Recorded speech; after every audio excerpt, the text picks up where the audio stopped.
Hello guys, तो कैसे हो आप सभी। होप सो आप सभी अच्छे होंगे। Welcome back to our new video. तो आज हम पढ़ेंगे यूनिट नंबर 3 का चैप्टर नंबर 8, जो कि है हमारे पास हर्षवर्धन और उत्तरी भारत में बदलता राजनीतिक परिदृश्य, हर्षवर्धन की साहित्यिक गतिविधियाँ, पुलकेशिन द्वितीय के साथ संघर्ष, संबंध और हर्ष के साम्राज्य का पतन। तो चलिए स्टार्ट करते हैं आज का हमारा टॉपिक। देखिए, अगर आप एक यूनिट में हमारे पास 3 चैप्टर दिए होते हैं और अगर 3 चैप्टर में से अगर आप 2 चैप्टर भी अपने पूरी तरह से क्लियर करोगे तो वहाँ से क्वेश्चन देखने को ज़रूर मिलेगा। तो मैं यही कहूँगी कि हर एक यूनिट से आप अपने 2 चैप्टर ज़रूर पक्के करें। तो चलिए स्टार्ट करते हैं आज की हमारी वीडियो। सबसे पहले हम बात करेंगे हर्ष के शासन संबंधी स्रोतों का वर्णन। हर्ष के शासन के संबंध में जो हमारे पास स्रोत उपलब्ध है उनके ऊपर हम पहले बात करेंगे। तो हर्ष के शासनकाल के बारे में जानने के लिए अधिक कठिनाई नहीं होती। उसके शासनकाल की घटनाओं की जानकारी के लिए साहित्यिक एवं अभिलेखीय सामग्री काफ़ी मात्रा में उपलब्ध है। इनके अलावा चीनी यात्री हेवन सॉन्ग एवं अन्य यात्रियों के लेखों से भी उसके शासनकाल की जानकारी मिलती है, क्योंकि हेवन सॉन्ग जो है उसके शासनकाल में भारत आया था।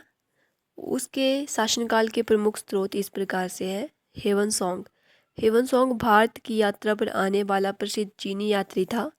वह हर्ष के शासनकाल में भारत आया था। उसका भारत आगमन हर्ष के शासनकाल की ही नहीं अपितु भारतीय इतिहास की एक प्रसिद्ध घटना है। हेवन सॉन्ग जो है यात्रियों का राजकुमार तथा नीति का पंडित व आधुनिक शाक्य मुनि के नाम से भी हेवन सॉन्ग को जाना जाता है। उसके पिता का नाम चेन हुई था। हेवन सॉन्ग के विवरण से हर्ष के शासनकाल की निम्न जानकारी मिलती है।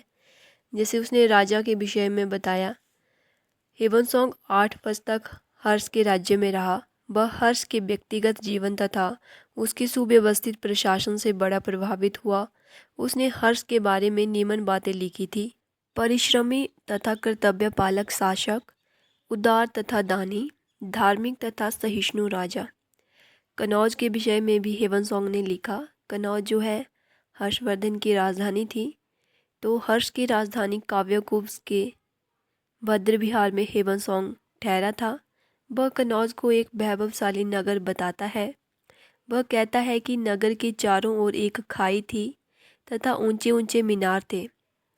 इस नगर में अनेक वन, झील और तालाब थे। कन्नौज के निवासी विद्या प्रेमी थे तथा उनकी भाषा व उच्चारण शुद्ध था। यहाँ कई सौ संध्याराम थे जिनमें 10,000 भिक्षु रहते थे।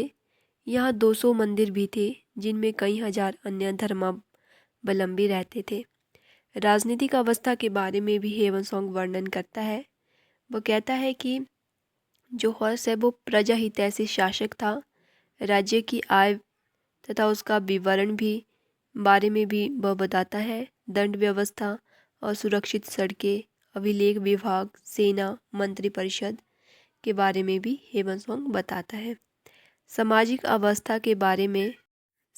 अवस्था में हेवन सॉन्ग जाति प्रथा, विवाह, उच्च नैतिक जीवन, आवास, स्वच्छता प्रेमी लोग, भोजन, वस्त्र तथा आभूषण, दाह संस्कार आदि का वर्णन करता है। आर्थिक अवस्था के बारे में भी वह बताता है। जैसे कृषि के बारे में उसने बताया, व्यापार के बारे में उसने जानकारी दी, उद्योगों के बारे में उसने जानकारी दी। इसी तरह धार्मिक अवस्था के बारे में भी वह अपने किताब में लिखता है। उसकी किताब में हमें वर्णन मिलता है। बौद्ध धर्म, हिंदू धर्म, जैन धर्म तथा जितने भी धार्मिक सम्मेलन हुए उनके बारे में भी हमें देखने को मिलता है। शिक्षा के संबंध में भी हर्षवर्धन लिखता है। हर्ष के समय भारतवर्ष अपनी विद्या, ज्ञान और साहित्य के लिए प्रसिद्ध था। बाहर के लोग भी अपनी ज्ञान पिपासा तृप्त करने के लिए भारत आते थे। हिंदू, बौद्ध व जैन सभी में शिक्षा का काफ़ी प्रचार था। प्रारंभिक शिक्षा ब्राह्मणों के घरों तथा मंदिरों में दी जाती थी। उच्च शिक्षा के लिए मठों में जाना पड़ता था। उस समय जो नालंदा विश्वविद्यालय था काफ़ी प्रसिद्ध था। हेवन सॉन्ग ने नालंदा को उस समय का सबसे बड़ा तथा प्रसिद्ध विश्वविद्यालय बताया है। इसकी स्थापना कुमारगुप्त ने की थी और यहाँ का जो कुलपति था शैलभद्र था, योगशास्त्र का विशेषज्ञ था।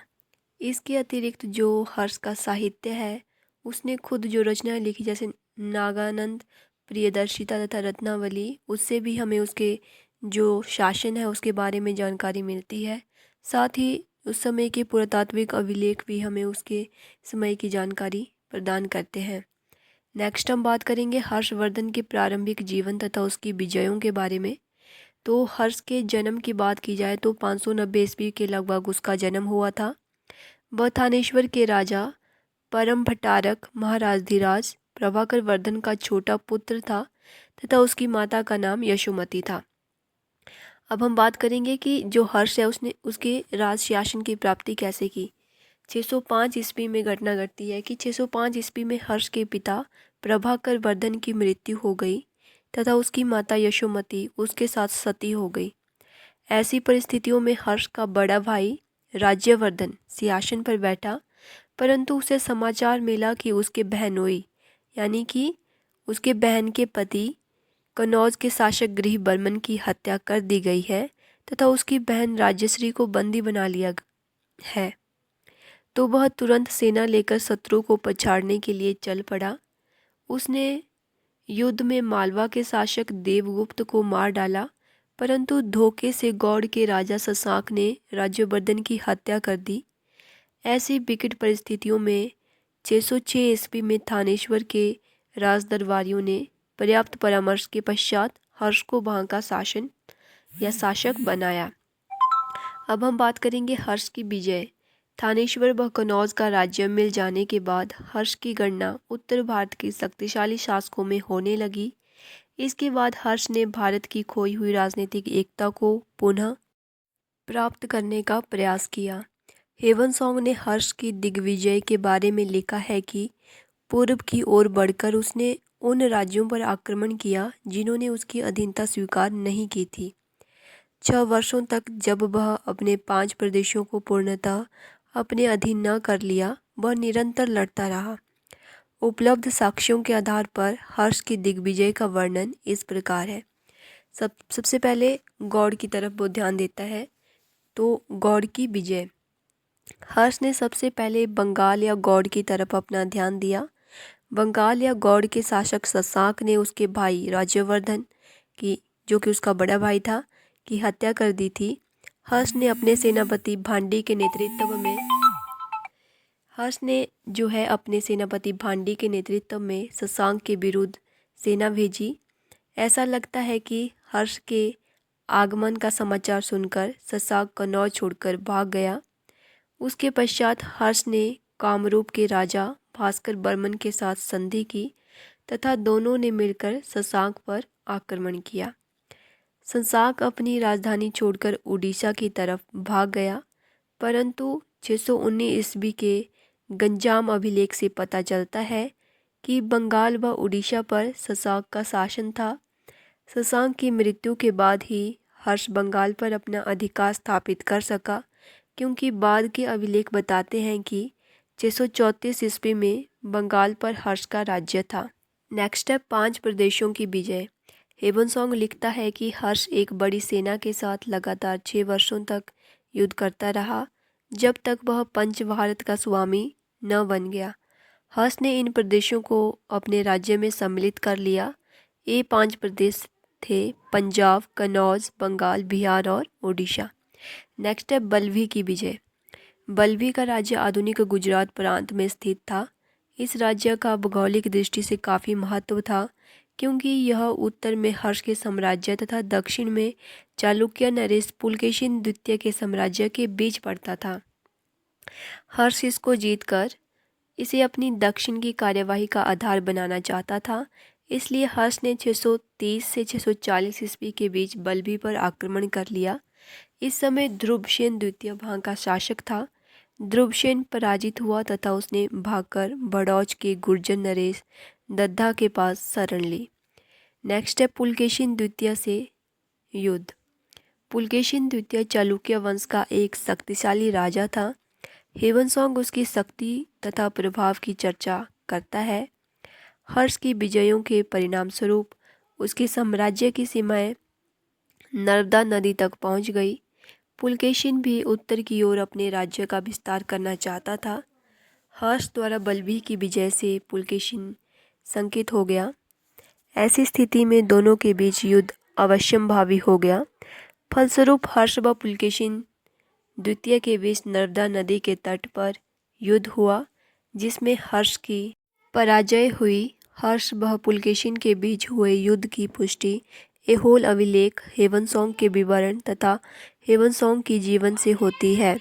पुलकेशिन व हर्ष के बीच होने वाले युद्ध की तिथि को लेकर विद्वान एकमत नहीं है, परंतु इस बारे में डॉक्टर A.S. अल्तेकर द्वारा बताई गई तिथि 630 से 633 ईस्वी सर्वाधिक तर्कसंगत एवं मान्य है। इस विजय के बाद पुलकेशिन ने परमेश्वर की उपाधि धारण की। नेक्स्ट है कामरूप के राजा की अधीनता। डॉक्टर मुखर्जी का मानना है कि कामरूप के भास्कर वर्मा ने हर्ष की अधीनता स्वीकार की थी, क्योंकि ह्वेनसांग का कथन है कि हर्ष अपने प्रभाव को ब्रह्मपुत्र घाटी तक फैलाने में सफल रहा और उसने कामरूप को भी अपने अधीन कर लिया। निसंदेह कन्नौज की सभा में कामरूप नरेश भास्कर वर्मा उपहारों सहित उपस्थित हुआ था, परंतु डॉक्टर मंजूमदार व अन्य विद्वान आसाम को स्वतंत्र राज्य ही मानते हैं। नेक्स्ट है सिंध की विजय। हर्षचरित से ज्ञात होता है कि हर्ष ने सिंध के राजा पर भी आक्रमण किया तथा उसे पराजित करने में सफलता प्राप्त की, परंतु चीनी यात्री ह्वेनसांग सिंध को एक स्वतंत्र राज्य बताता है। नेक्स्ट है नेपाल तथा कश्मीर पर विजय। बाण ने अपने हर्षचरित में कहा है कि हर्ष ने एक दुर्गम पर्वतीय प्रदेश पर विजय प्राप्त की थी, जिसे ये विद्वान नेपाल या कश्मीर मानते हैं। नेक्स्ट है गंजाम विजय। कांगोद तथा गंजाम का प्रदेश महानदी के दक्षिण में बंगाल की खाड़ी के तट पर स्थित था। ह्वेनसांग के विवरण से ज्ञात होता है कि हर्ष ने 643 ईस्वी के लगभग इस प्रदेश पर आक्रमण किया तथा इस पर अधिकार कर लिया। संभवतः यह पूर्वी भारत में हर्ष का दूसरा युद्ध था। नेक्स्ट है विदेशों के साथ संबंध। उसने चीन तथा फारस के साथ राजनीतिक संबंध स्थापित किए। उसने चीन के सम्राट तेई त्सुंग के पास 641 ईस्वी में अपना एक दूत भेजा। 643 ईस्वी में एक चीनी दल भी हर्ष के दरबार में आया। नेक्स्ट है साम्राज्य विस्तार के विषय में विद्वानों में मतभेद है। हर्षवर्धन हर्षचरित में हर्ष को सकलोत्तरापथनाथ कहा गया है। उसका साम्राज्य उत्तर में हिमालय से लेकर दक्षिण में नर्मदा नदी तक तथा पूर्व में कामरूप से लेकर उत्तर पश्चिम में पूर्वी पंजाब तथा पश्चिम में अरब सागर तक विस्तृत था। इस साम्राज्य के अंतर्गत थानेश्वर, कन्नौज, बंगाल, बिहार, उड़ीसा, उत्तर प्रदेश, मालवा तथा पूर्वी पंजाब के कुछ भाग सम्मिलित थे। हर्ष की मृत्यु की बात की जाए तो 40 वर्ष तक सफलतापूर्वक राज करने के बाद 647 ईस्वी में उत्तरी भारत के इस अंतिम महान शासक की मृत्यु हो गई। अब हम बात करेंगे हर्ष के प्रशासन की मुख्य विशेषताएं। हर्ष ने गुप्तकालीन शासन व्यवस्था को आधार मानकर इसमें कुछ परिवर्तन एवं संशोधन करके इसे ही अपना लिया। उसने शासन प्रबंध की मुख्य विशेषताएं इस प्रकार है। राजा। हर्ष के समय में शासन व्यवस्था का स्वरूप राजतंत्रात्मक था। राजा दैवी उत्पत्ति में विश्वास रखता था, इसलिए उसने परम भट्टारक, महाराजधिराज, परमेश्वर, सकलोत्तर नाथ, परम देवता, चक्रवर्ती की उपाधियां धारण की थी। राज्य का सर्वोच्च अधिकारी स्वयं राजा होता था। राजा कार्यपालिका का प्रधान अध्यक्ष, प्रधान न्यायाधीश तथा सर्वोच्च सेनापति था। राज्य के सभी महत्वपूर्ण पदों पर नियुक्ति स्वयं राजा करता था तथा वह किसी भी व्यक्ति को उसके पद से हटा सकता था। नेक्स्ट है मंत्री परिषद। सम्राट को सहायता देने के लिए एक मंत्री परिषद भी होती थी। मंत्रियों को उस काल में सचिव या अमात्य कहा जाता था। मंत्री परिषद का उल्लेख बाण तथा ह्वेनसांग दोनों ने किया है। उत्तराधिकार जैसे महत्वपूर्ण प्रश्नों पर भी मंत्री परिषद की राय लेना आवश्यक समझा जाता था। हर्ष का प्रधानमंत्री उसका ममेरा भाई भांडी था। अवंती उसका विदेश मंत्री तथा सिंहनाद उसका प्रधान सेनापति था। विदेश सचिव को महासंधि विग्रह भी कहा जाता था। कुंतल अश्वारोही सेना का तथा स्कंदगुप्त हाथी सेना का प्रधान था। योग्य तथा ईमानदार व्यक्तियों को ही मंत्रिपरिषद में शासन या स्थान मिलता था। हेवनसोंग के विवरण से पता चलता है कि साधारणतया कर्मचारियों तथा मंत्रियों को नकद वेतन नहीं मिलता था, अपितु उन्हें भूमि के टुकड़े दे दिए जाते थे। सैनिक अधिकारियों को ही वेतन नकद मिलता था। नेक्स्ट है अन्य प्रशासनिक इकाइयाँ। प्रशासनिक सुविधा की दृष्टि से हर्ष ने अपने साम्राज्य को कई प्रांतों में बांटा था। इन प्रांतों को भुक्ति कहा जाता था। प्रांतीय शासक उपरिक महाराज या राजस्थानी अथवा गोप्ता कहलाता था। प्रमुख प्रांतों में सामान्यतः यह पद राज परिवार से संबंधित व्यक्तियों को ही दिया जाता था। मधुवन तथा बांसखेड़ा के अभिलेखों में श्रावस्ती तथा आइश छत्र भुक्तियों का उल्लेख मिलता है। प्रत्येक प्रांत को आगे जिलों विषयों में बांटा गया था, जिसका प्रधान विषयपति होता था। इसकी नियुक्ति प्रांतपति अथवा सम्राट के द्वारा होती थी। प्रांतों के कुछ प्रमुख नगरों में विषयपतियों की अदालतें इत्यादि होती थी। जो जिले थे कई पाटक यानी तहसील में बंटे होते थे तथा पाटकों के अंदर ग्राम शासन की सबसे छोटी इकाई थी। ग्राम शासन का प्रधान मेहतर ग्रामाक्षपटलिक कहा जाता था। नेक्स्ट है आय और व्यय। राज्य की आय का मुख्य साधन भूमि कर था तथा यह उपज का 1/6 भाग होता था। इसके अतिरिक्त ताम्रपत्रों में 2 अन्य करों हिरण्य या बलि का भी उल्लेख मिलता है। हिरण्य एक कर जो है नकद लिया जाता था तथा इसे संभवतः व्यापारी देते थे। बलि के बारे में कुछ ज्ञात नहीं है, संभवतः यह कोई धार्मिक कर होगा। इन करों के अतिरिक्त व्यापारिक मार्गों, घाटों तथा बिक्री की वस्तुओं आदि पर भी कर लगता था। हेवनसोंग के अनुसार सरकारी आय को 4 भागों में बांटा जाता था। एक भाग सरकारी कार्य पर, दूसरा भाग राजकीय पदाधिकारियों के वेतन में, तीसरा भाग विद्वानों को पुरस्कार देने में तथा चौथा भाग विभिन्न समुदायों को दान देने में खर्च होता था। नेक्स्ट हम बात करेंगे न्याय प्रबंध। जो हर्ष का न्याय प्रबंध है गुप्त काल की अपेक्षा कठोर था। राजद्रोह के लिए आजीवन कारावास का दंड मिलता था। सामाजिक एवं नैतिक नियमों का उल्लंघन करने वालों को अपराधी के अंग भंग यानी कि जैसे नाक, कान, हाथ, पैर, जीभ काट दिए जाते थे। देश निकाला अथवा वनवास का दंड मिलता था।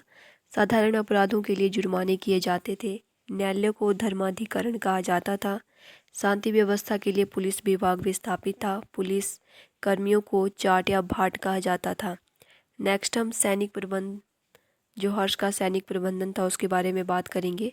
हेवनसोंग के अनुसार उसकी सेना में 1 लाख घुड़सवार तथा 60,000 हाथी थे। पैदल सैनिकों की संख्या संभवतः इनसे कहीं अधिक थी। हर्ष के समय रथ सेना का अस्तित्व नहीं था। नौसेना का उल्लेख मिलता है। महाबलाधिकृत पैदल सेना का सर्वोच्च सेनापति था। महापिलोपति गज सेना का सर्वोच्च सेनापति था। कैमिल कौलय ऊंट सेना का सर्वोच्च सेनापति था। इसके साथ साथ हर्ष के जन कल्याण संबंधी कार्य भी हर्ष ने किए।